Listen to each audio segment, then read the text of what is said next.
नमस्कार दोस्तों। आज के हमारे इस वीडियो में हम आपके लिए माघ मास की एक बहुत सुंदर कहानी लेकर आए हैं। एक समय किसी नगर में हेमकुंडल नाम का एक धनी व्यक्ति रहता था। कुबेर के समान धन वैभव वाला था।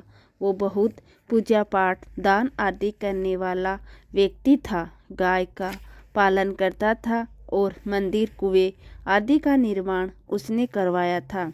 उसके 2 पुत्र थे जिनका नाम कुंडल और विकुंडल था। जब वह दोनों युवावस्था में आए तब हेमकुंडल गृहस्थी का काम उन्हें सौंपकर वन को चला गया। वहाँ भगवान विष्णु की आराधना करता वैकुंठ को प्राप्त हुआ। उसके दोनों पुत्रों को धन वैभव का मत था। वो दोनों वेश्यागामी बन गए और बुरे कर्मों में लग गए। उन्होंने अपना सारा धन नष्ट कर दिया और वह दरिद्र होकर चोरी आदि करने लगे और वन में रहने लगे। वहाँ पक्षियों को मारकर खाने लगे। एक समय देव योग से कुंडल पर्वत पर चला गया जहाँ उसे सिंह ने मार दिया और विकुंडल को सर्प ने डस लिया। इसी प्रकार उन दोनों की मृत्यु हो गई।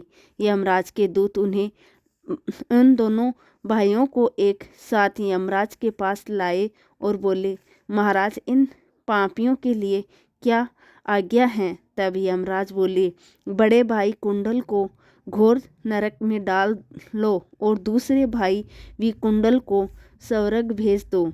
तब बड़े संशय के साथ विकुंडल बोला, हे महाराज, मेरे मन में बड़ी भारी शंका उत्पन्न हो गई है।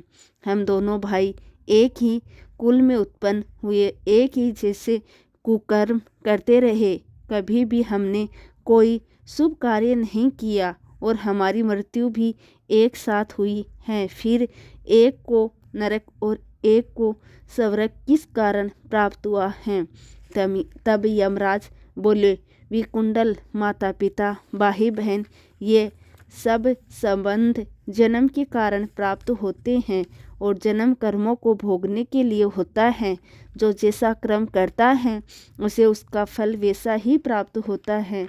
तुम्हारा भाई अपने पाप कर्मों से नरक को गया है, तुम अपने पुण्य कर्मों से स्वर्ग जा रहे हो। तब विकुंडल ने आश्चर्य से पूछा, मैंने तो कोई भी पुण्य नहीं किया, सदैव ही पाप कर्म करता रहा।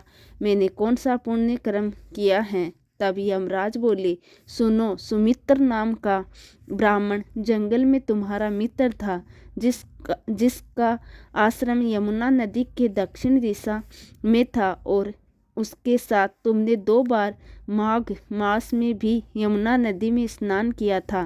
पहले स्नान करने से तुम्हारे सब पाप नष्ट हो गए और दूसरी बार स्नान करने से तुम्हें स्वर्ग प्राप्त हुआ। हे विकुंडल, तुमने 2 बार माघ मास में स्नान किया है।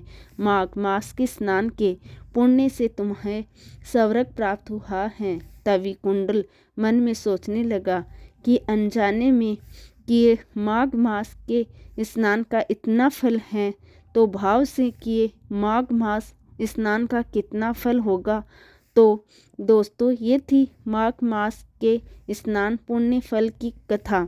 आपको हमारी ये कहानी कैसी लगी कमेंट करके ज़रूर बताएं और साथ ही साथ हमारे चैनल को सब्सक्राइब करना ना भूलें। जय श्री हरि विष्णु की।